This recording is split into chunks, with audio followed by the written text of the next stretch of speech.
জনাব তারেক রহমান আমাদের দলের ভারপ্রাপ্ত চেয়ারম্যান, তিনি আগামী 25শে ডিসেম্বর, আমি আবার রিপিট করছি যে আগামী 25শে ডিসেম্বর তিনি ঢাকার মাটিতে আমাদের মাঝে এসে পৌঁছবেন।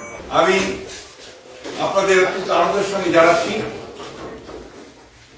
যে আমাদের দলের ভারপ্রাপ্ত চেয়ারম্যান, আমাদের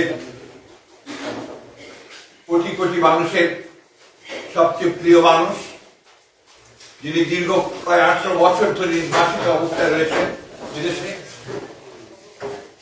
এবং বিগত প্রায়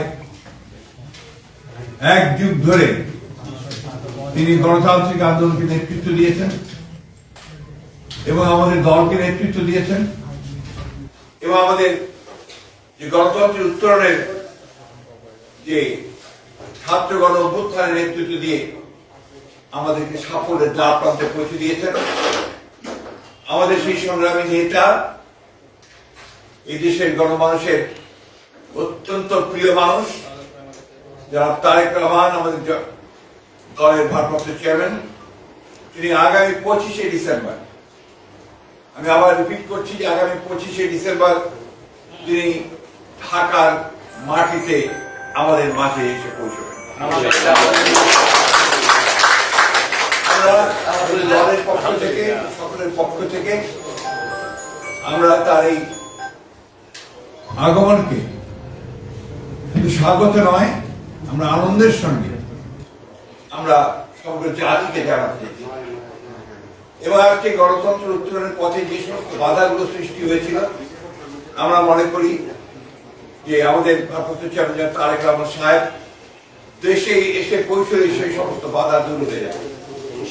আপনারা জানেন যে একটা বৈঠক লন্ডনে যেটা সংঘটিত হয়েছিল, আমাদের ভারপ্রাপ্ত চেয়ারম্যান এবং বর্তমান প্রধান উপদেষ্টা লন্ডনে যে সভাটি হয়েছিল, সেই সভায় সিদ্ধান্ত হয়েছিল যে ফেব্রুয়ারি মাসের মধ্যবর্তী সময় নির্বাচন অনুষ্ঠিত হবে। ফলে আমাদের নির্বাচন সম্পর্কে যতটুকু আপনার শঙ্কা ছিল সেটা তৈরি দিয়েছিল। গতকাল নির্বাচনের তফসিল ঘোষণার মধ্য দিয়ে নির্বাচনের যে রেল চলতে শুরু করেছে, যে সারা দেশের মানুষের মধ্যে যে একটা আশা প্রত্যাশা সৃষ্টি হয়েছে, সেটা বাস্তবায়িত হতে চলেছে। আমরা আবারও আপনাদের জানতে চাই যে এই বিষয়টা আপনারা যথাযথ আপনার মূল্য দিয়ে আপনারা জাতির সামনে তুলে ধরবেন, এবং একই সঙ্গে আমাদের ভারপ্রাপ্ত চেয়ারম্যানের আগমন যে অত্যন্ত সুন্দর সুষ্ঠুভাবে হতে পারে সেই বিষয়ে আপনারা আমাদেরকে সহযোগিতা করবেন। আপনাদের সঙ্গে ধন্যবাদ।